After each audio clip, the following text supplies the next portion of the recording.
ఒక ఊళ్ళో ఒక రైతు ఉండేవాడు. వాడి దగ్గర ఒక బాతు ఉండేది. అది ప్రతిరోజూ ఒక బంగారు గ్రుడ్డు పెట్టేది. ఆ బంగారు గ్రుడ్డుని అమ్ముకుని వాడు హాయిగా కాలక్షేపం చేస్తూ ఉండేవాడు. కాని కొంతకాలం గడిచిన తర్వాత వాడికి చుట్టూ ప్రక్కల ఉండే ధనవంతుల్లోకెల్లా గొప్ప ధనవంతుడు కావాలని కోరిక కలిగింది. వెంటనే వాడికి ఒక ఆలోచన వచ్చింది.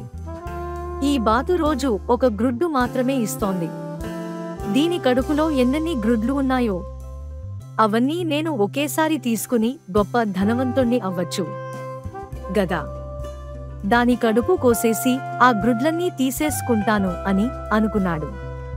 ఆ ఆలోచన రావటమే తడవుగా ఒక కత్తి తీసుకుని బాతుని కడుపు కోసి చూశాడు. లోపల ఒక్క గ్రుడ్డు కూడా లేదు. ఆ బాతు కాస్త చచ్చిపోయింది. చక్కగా రోజుకో గ్రుడ్డు తీసుకుని ఉంటే ఎంత బాగుండేది, ఇప్పుడు మొదటికే మోసం వచ్చింది గదా అని విచారించసాగాడు. నీతి: దురాశ ఎప్పుడూ దుఃఖాన్నే మిగులుస్తుంది. పని చేసే ముందే ఆలోచించాలి.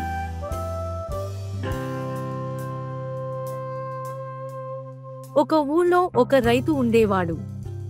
వాడి దగ్గర ఒక బాతు ఉండేది. అది ప్రతిరోజూ ఒక బంగారు గ్రుడ్డు పెట్టేది.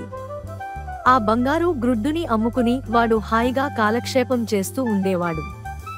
కాని కొంతకాలం గడిచిన తర్వాత వాడికి చుట్టూ ప్రక్కల ఉండే ధనవంతుల్లోకెల్లా గొప్ప ధనవంతుడు కావాలని కోరిక కలిగింది. వెంటనే వాడికి ఒక ఆలోచన వచ్చింది. ఈ బాతు రోజు ఒక గ్రుడ్డు మాత్రమే ఇస్తోంది. దీని కడుపులో ఎన్నెన్ని గ్రుడ్లు ఉన్నాయో అవన్నీ నేను ఒకేసారి తీసుకుని గొప్ప ధనవంతుణ్ణి అవ్వచ్చు గదా. దాని కడుపు కోసేసి ఆ గ్రుడ్లన్నీ తీసేసుకుంటాను అని అనుకున్నాడు. ఆ ఆలోచన రావటమే తడవుగా ఒక కత్తి తీసుకుని బాతుని కడుపు కోసి చూశాడు.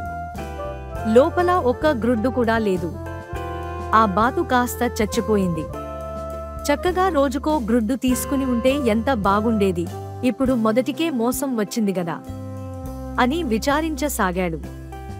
నీతి: దురాశ ఎప్పుడూ దుఃఖాన్నే మిగులుస్తుంది. పని చేసే ముందే ఆలోచించాలి.